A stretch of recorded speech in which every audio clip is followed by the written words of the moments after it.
A vinda do Filho do Homem. Sobre a vinda de Cristo, diz em Mateus 24, 36, que ninguém sabe o dia nem a hora, nem mesmo os anjos nos céus, mas somente Deus Pai.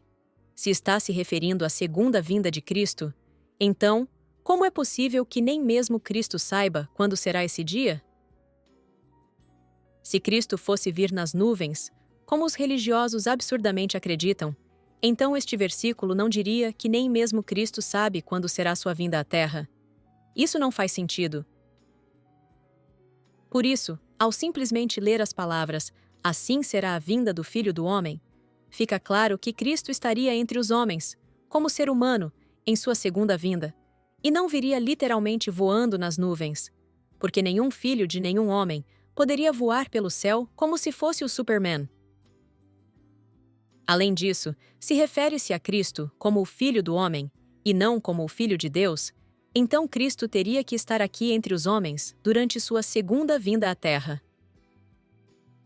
Se Cristo fosse o Filho de Deus, teria sido chamado de Filho do Homem em sua primeira missão, já que nasceu do ventre de uma mulher, e então na segunda, sim, levaria o título de o Filho de Deus, ou, nesse caso, nas duas manifestações, seria chamado de o Filho de Deus, e o título, o Filho do Homem, não seria usado de forma alguma. Porém, diz claramente que nos últimos dias, a segunda vinda de Cristo seria como o Filho do Homem. Mas a verdade é que se Cristo é conhecido como o Filho do Homem, não é porque seja uma figura masculina, pois Cristo é mulher, e não o Filho de Deus. Cristo é a esposa de Deus Pai. O termo "o Filho do Homem" se refere a Cristo porque ela é um ser humano e filha de seres humanos.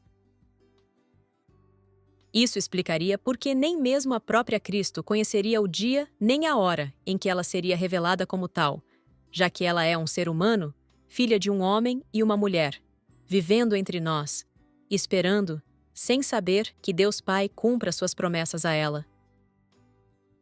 Portanto, isso se cumpre somente em Cristo Lisbete e em seus santos anjos, que tampouco conheciam o dia nem a hora de sua manifestação, somente Deus Pai Melquisedeque sabia, e isso é porque ele é quem lhe prometeu ressuscitá-la, e não deixar seu corpo no Seol, nem permitiria que seu corpo visse corrupção, tal como diz em Salmo 16:10.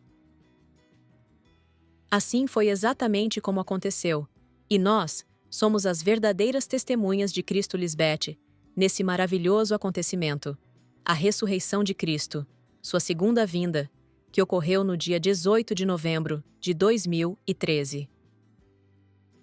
Portanto, despertem, vocês que estão dormindo entre os mortos, sem o Espírito vivificante de Deus.